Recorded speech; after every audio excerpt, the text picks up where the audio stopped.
Dr. Victory, good to see you. Thanks for joining us. Thanks very much for having me, Sean. All right, I want to talk about the RFK nomination to start with. You've got these liberal groups, big pharma, big food. Everybody's losing their mind, and they're spending aggressively to expose him. What are your thoughts on, will he actually make it through this process?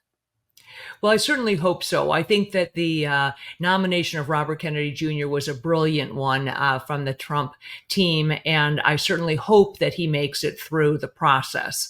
I think that he will clearly provide not only leadership, but insight into what has been going on, not just in the past 4 years, but for decades in healthcare.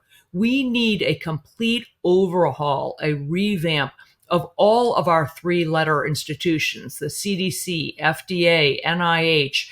They all are corrupt. They're inbred. There are processes that go on there and policies that need to be implemented to eradicate some of the conflicts of interest that have gone on and that have fundamentally allowed things to happen and be brought forth to the public that are neither safe nor effective. This goes on way before, Sean, the issues that we saw with the mRNA injections for COVID. This has to do with everything, including gain of function research and lack of safety testing on a host of medications and vaccines. So there's no question that Bobby Kennedy Jr. has scared a lot of people. And those are the people who stand to make a lot of money, who have been in control, as I said, many of them for many decades. And there's going to be a new sheriff in town if he is nominated. And I think it will be a very good thing for Americans and for our healthcare system. Yeah, I love you. You pointed out the obvious. All these people are scared who make a boatload of money off the status quo and the system. And the idea of somebody coming up and shaking that tree scares the heck out of you. You mentioned the three-letter agencies. When I was a young staffer on Capitol Hill, Dave Weldon was a congressman from Florida. He's a doctor. He served up there. He's been tapped to lead the CDC, one of those three-letter agencies. Explain to us how important this is for the medical community and why it matters.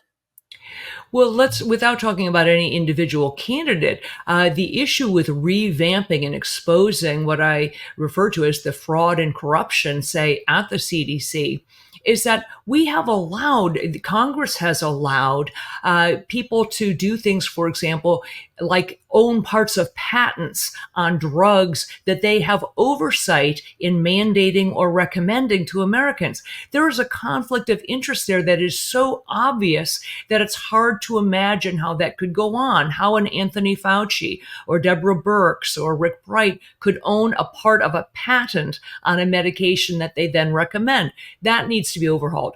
We have just stop and think about this for a second.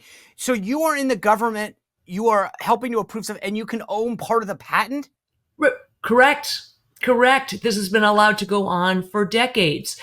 We have things like the National Childhood Vaccine Act that was passed in 1986 by Congress to motivate companies to make vaccines, but it gave them blanket immunity, blanket protection so that they cannot be sued or otherwise pursued if you're injured. Can you imagine buying a car seat that said on the outside, if your child is maimed or killed by a malfunction of this car seat, good luck to you because you have no recourse? I wouldn't buy that car seat. Why in the world would we allow that to happen for something as prominent as vaccines?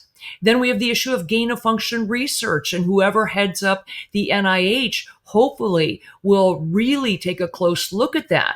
I didn't agree with a lot of what happened under the Obama administration, but I absolutely supported the moratorium that President Obama put on gain of function research, which is fundamentally the weaponization of a pathogen. It's taking a bacterium or a virus and making it more transmissible, more infectious, more difficult to treat.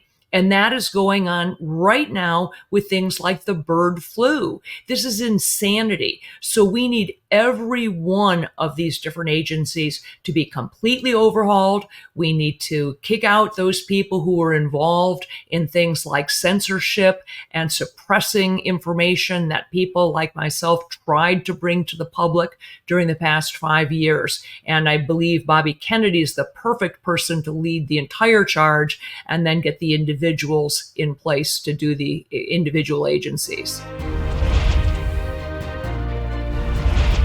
Well, if you enjoyed this content, make sure to like this video, subscribe, and click the notification bell to get more.